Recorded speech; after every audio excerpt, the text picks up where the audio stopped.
Welcome back, everybody. This is going to be kind of like a study session for the Bible. I posted a comment yesterday when I got out of church talking about the Ethiopian Bible, the Gnostics Gospel, and got a lot of harsh kickback from a lot of people that are so-called Christians, I guess, and that's satanic, and it talks about how you gotta, you don't have to believe. It talks about inner workings and this and that and da da da da da, and King James didn't do this, he didn't do that. So we're going to talk about it today, and we're going to talk about it in a video. All right. And I came with my facts today as well, and I encourage you all. I encourage anybody and everybody, okay, to pick this up, read it. I encourage you to ask questions, chat GPT. I encourage you to find your Bibles and realize that Matthew 17:21 is not in every Bible. They have excluded it from the Bible because it talks about fasting and prayer, ladies and gentlemen. Okay? Not every Bible, everybody, they have stuff missing. King James. We're going to talk about King James real quick. King James is the one who had this Bible commissioned, right? He had 47 people that commissioned this Bible. He talked to 47 people, and they helped break down the scripts or whatever they were going to use. Now, a king doesn't want, if you're a king and you're a ruler, okay, he's a king, and King James wanted things his way. He was not the king, he wasn't the king for the people. He killed witches, for Pete's sake, folks. King James killed witches. So you're telling me that you love a man that killed witches? Is that what God would want? To kill another person just because they believe differently than you, or just because they do something differently than you? So King James believed that we should kill witches. But I'm going to read you some things that I found, and here you go. This is about King James, ladies and gentlemen. King James of Scotland and England enjoyed being king because he strongly believed in the divine rights of kings, viewing himself as a god, as God's lieutenant on earth, ordained to rule absolutely. What did God tell us about any man saying that he was God, or God's this, or God anything? This man, King James, said he is God's lieutenant on earth, and he is ordained to rule absolutely on earth. He valued the authority and security and prestige it offered, particularly after escaping factional control in Scotland, to rule the wealthier English throne, and pursuing his dream of uniting the kingdoms. See, he didn't want to preach the gospel. He wanted to unite the kingdoms and tell everybody that he was God's lieutenant. No, sir. Nope. Sorry. Nope. James believed kings were appointed by God, making them answerable only to God rather than subjects or parliament. So he thought that he didn't have to answer to nobody else, that he could just do as he pleased here on earth and whatever he deemed fit as a king, and that he would just answer for it when he died. That's the King James that wrote our Bible, ladies and gentlemen.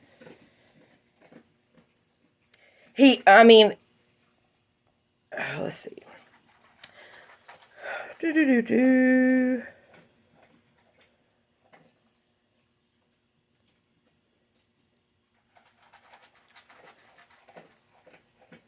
And before King James got commissioned to write the King James version of the Bible, he wrote Demonology in 1597.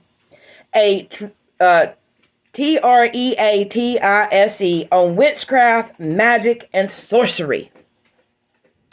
Key details about demonology. Purpose: written to argue for the existence of witches and demons and to advocate for their prosecution. Context: it was heavily influenced by the involvement in the North Berwick witch trials of 1590. The project was overseen by Richard Bancroft, the Bishop of London, who ensured the work met strict guidelines for accuracy and adherence to established church traditions. No, excuse me, that was the wrong, I was talking about demonology. But when they wrote the Bible, when they interpreted the Bible, the committee that they had was 47 scholars, and they were divided into 6 groups, with each group assigned specific books of the Old Testament, New Testament, and Apocrypha. And see, they were given the Apocrypha. They decided not to put it in there. So why, if it was already in there and already associated with the Bible, we allowed men to choose to take it out? Translators were instructed to use the bishop's Bible as a base, comparing it to earlier, more accurate, or widely accepted translations. Now, let's look up to see when the Ethiopian Bible was made.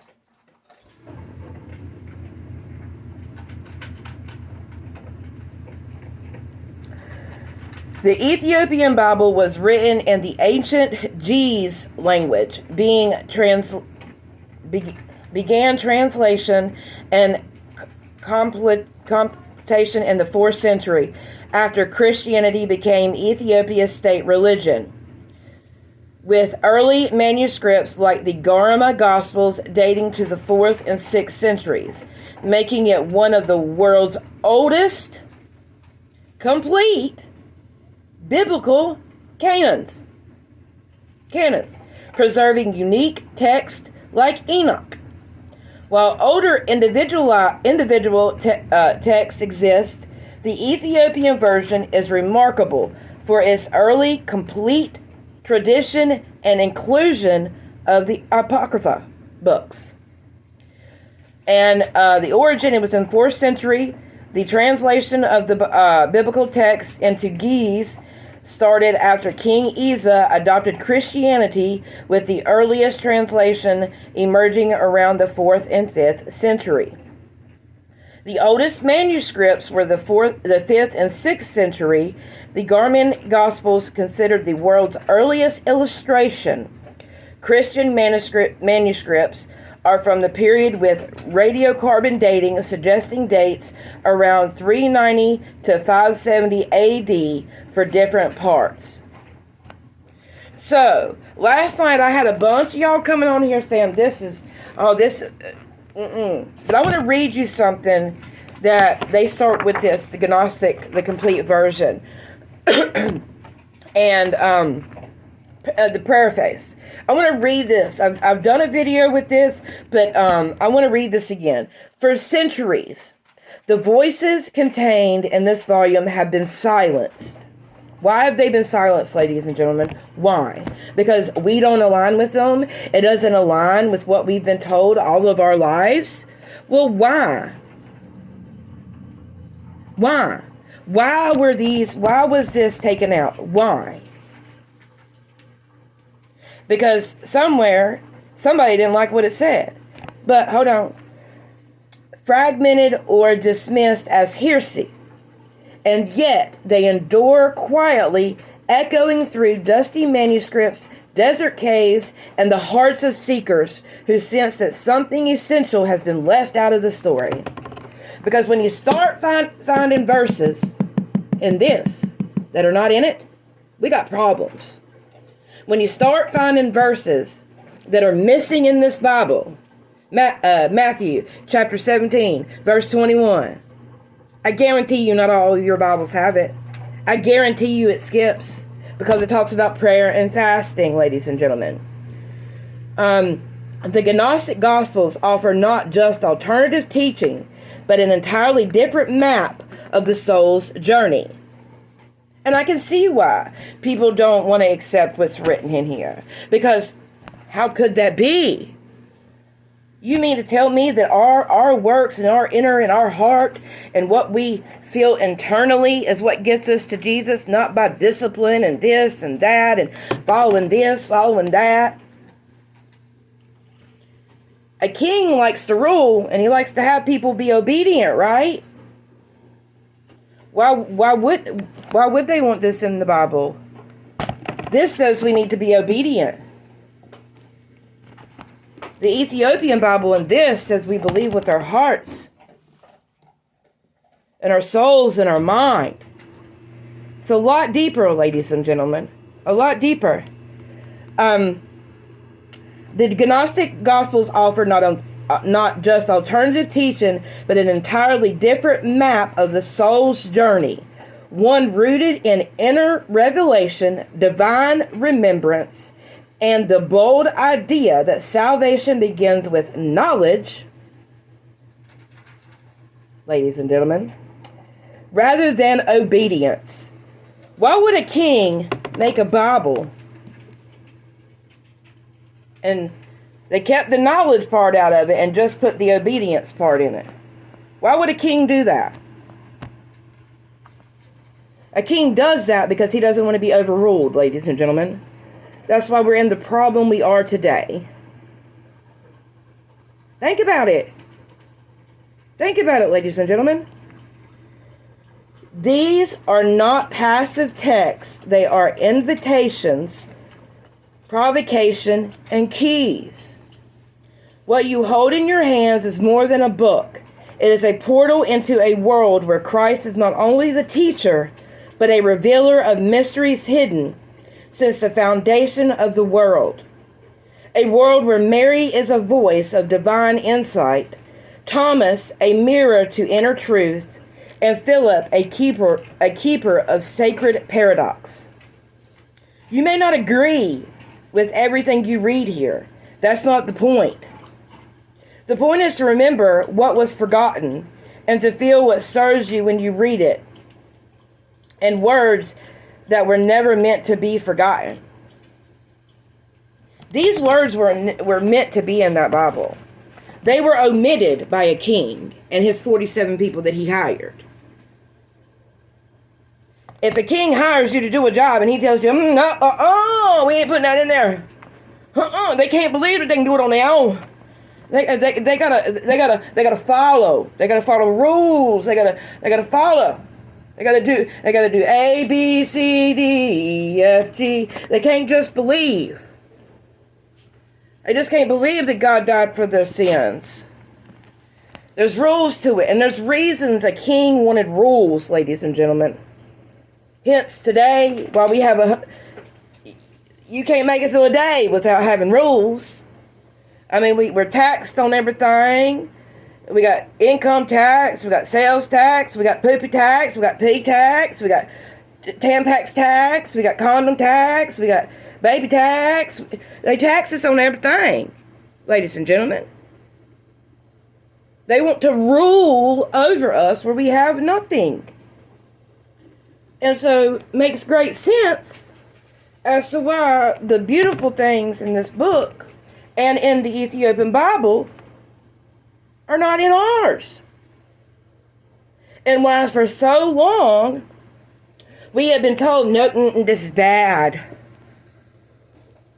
Well, is it bad? I've always been told that knowledge is power and that history is history for a reason.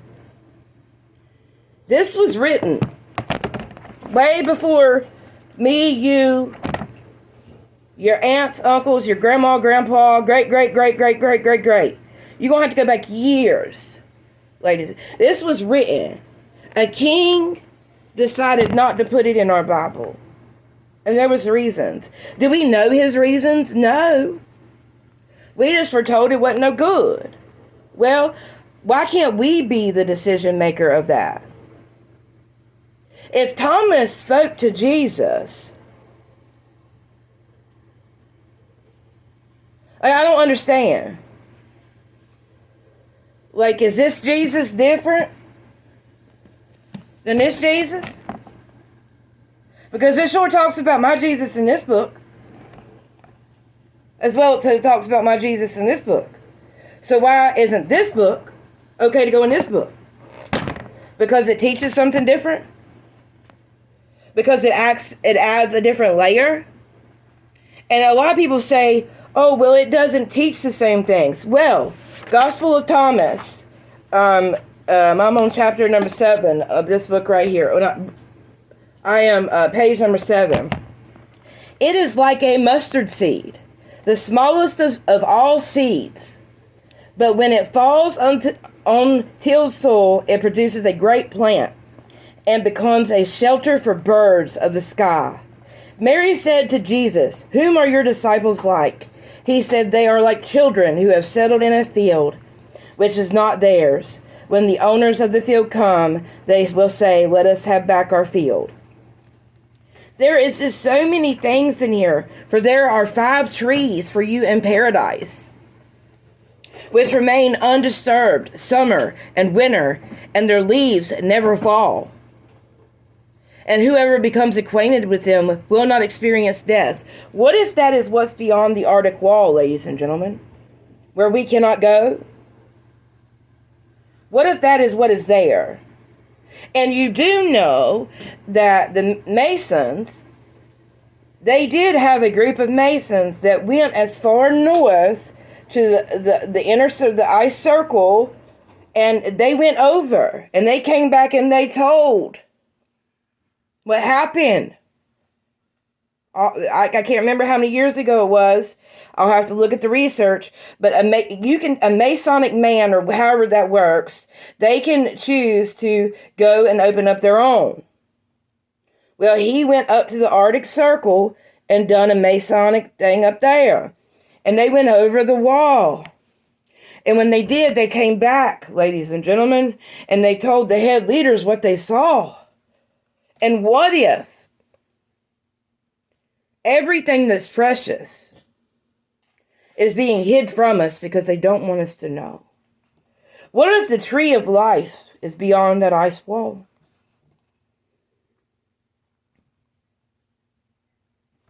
Talks about, like the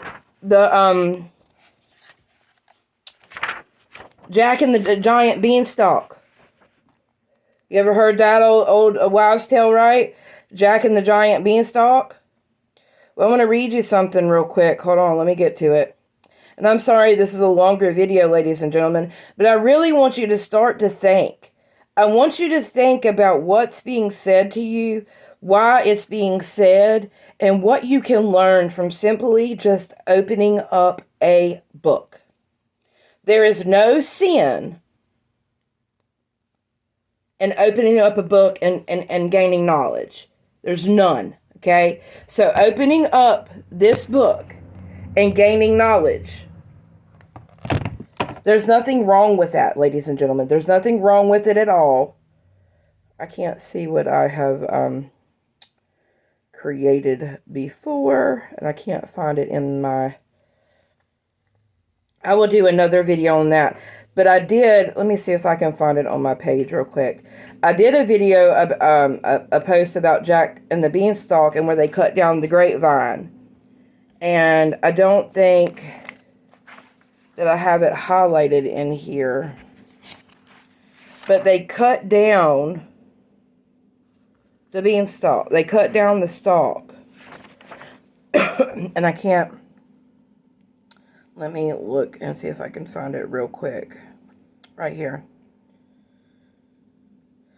Jesus said, a grapevine has been planted outside of the Father, but being unsound, it will be pulled up by its roots and destroyed. What if they destroyed that, ladies? What if they've destroyed that? What if the people that own this country have destroyed everything we are supposed to know about our Jesus? Because they wanted us to live in sin. Because they didn't want us to make it to the other side. They kept it from us, ladies and gentlemen. Can you not sit down for a second, set your ego aside? I want you to legitimately put your ego aside. Do some critical thinking. And realize that for generations we have been run by the Rothschilds and kings. And kings know that if they give the peasants everything, that they'll revolt. Like we're trying to do now, revolt. Because all of them are bad. Every single one of them, ladies and gentlemen. There's not one that's in Hollywood or on TV that ain't has some type of association with Epstein or anything tied to it. I'm sorry. Even the weatherman signed an NDA. Okay? So why would they have given us all this information? Because they wouldn't have. A king would have never given us all this information and said, why do you think he had to write the King James Version anyway? Why didn't he just say the Ethiopian Bible and use the Ethiopian Bible with all the context? He couldn't do that. You want to know why? Because it has everything in it. He wanted you to think that you had to obey. Yes, we have to obey. And yes, there's things that we have to do as a Christian. But you can go to church every Sunday, every Wednesday, every time the doors open. That don't mean you're going to heaven. It's the contents of your heart. It's the contents of your character. It's the contents of when nobody's looking, what are you doing? And a lot of people have it twisted on here. I see a lot of y'all making fun of that drug addict that's locked up and getting posted on Rowan County mugshots and Cleveland. Ha ha ha, look at them, ha ha ha, look at them, ha ha ha. God is watching. God is watching you. Because a drug offender can be saved. A pedophile cannot. But a pedophile gets put on a pedestal when they put them on their page. Oh, no ill comments. They have to live. No ill comments. If you put an ill comment, we gotta block it. Come on, ladies and gentlemen. Wake up. You want to sit here and chastise me because I want to read a book that we weren't given. And I've asked the questions. Well, if King James loved his people so much, why did he contemplate doing the demonology? Why did he kill witches? And for those of you, let's look up what King James liked to do.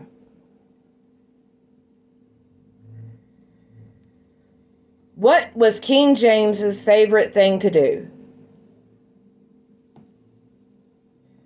King James enjoyed many intellectual pursuits. He loved writing books like Demonology and Basilicon Doron.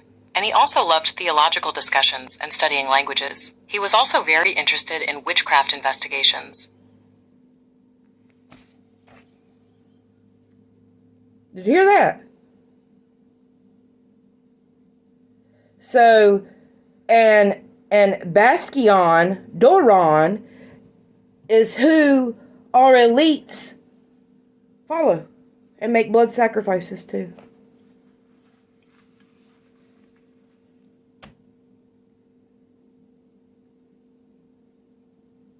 I'm praying for everybody that laughed at me yesterday. I'm praying for everybody that says, oh, Courtney, you've got it so wrong. I don't think I've got it wrong, ladies and gentlemen. I really don't. This is a journey that I have been on for years, praying about, asking God's guidance and pointing me in the right direction. A king, he doesn't want his people to succeed. He wants them right where they're at, right underneath his feet. And I'm sorry, anything that has to do with Jesus and say Jesus and the people that were here during God's time or walked with Jesus or anything with Mary, I want to know. That's my right to know what happened. And I pray that you pick up an Ethiopian Bible and that you read it and you just don't stick to this right here. Because like I said, we got verses missing out of this. Matthew chapter 21, verse 17. No, Matthew chapter 17, verse 21. It's not in there because it mentions fasting and prayer. A lot of you Christians don't believe that we should fast. Yes, fasting brings you closer to God. It cleanses your body. It heals your body. But anyway, ladies and gentlemen, this video is 25 minutes long and I am not going to go on any further. But from this point forward, if you cannot be polite on my page and show respect when it comes to the Bible and talking about the Bible, you will be immediately blocked.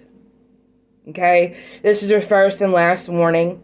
When it comes to God, Jesus, or anything to do with the such, it is not a laughing matter. And if you're going to laugh at somebody researching Jesus and researching God and wanting to know the truth, that tells me a lot about the content of your heart. And you need to sit down and bend on your knees and get right with the Almighty, because there's something not right with you. If you're willing to laugh at a person that wants to gain knowledge, that wants more than what's in here, that once she learned that things were missing, I wanted to know why. And it's okay to want to know why. We have been taught that it's not okay to ask why. Like when I asked the other day in church about this, I got the cold shoulder. I'm sorry. That's not okay to me. As a Christian, we should want to know everything there is to know about Jesus. Any interpretation, any Bible that has been written that has to do with Jesus, so we can compare them. You're going to take one man's word, 48 men's word for it? Or are you going to want to read all Bibles that were made? And again, Christians, Christianity was in Africa ever before it was here. The Ethiopian Bible and Christianity were in Africa way before they were ever here. I love you guys so big, so much. Remember, God loves you and I do too. And if you have followed this far within the video, please like, share, and subscribe. I love you guys so big, so much. Peace out.